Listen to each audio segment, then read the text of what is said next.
Hi, I'm Chef Jeff from the Sweet and Savory Classroom, and here's a quick tip for your kitchen.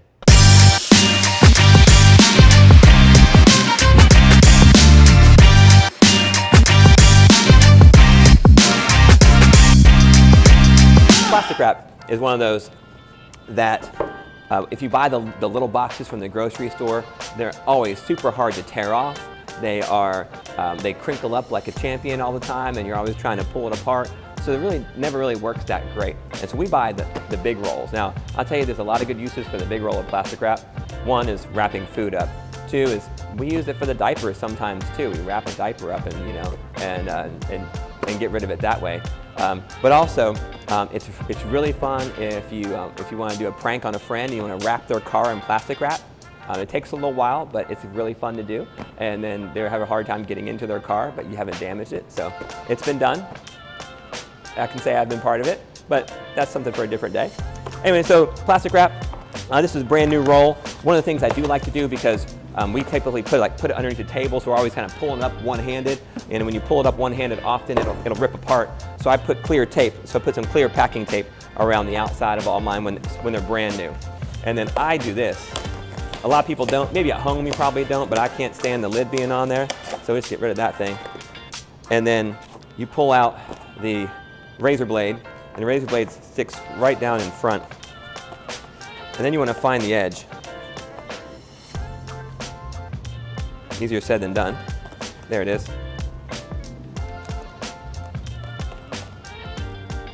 And you're ready to go with plastic wrap.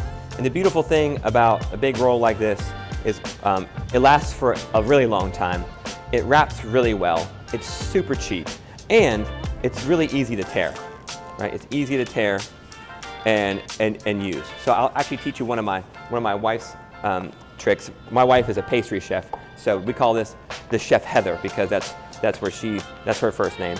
So when you want to take a piece of plastic wrap and transport it somewhere, we always grab the end, pull it in, pull it out, and then you put it up to your chest, and you can walk around anywhere you want to, and it won't come up into like a big ball.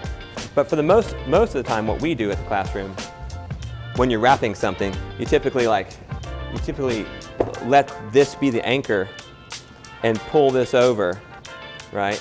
And hold on to it, and then you can pull it really nice and tight, so you can use your whole arm and wrap something up.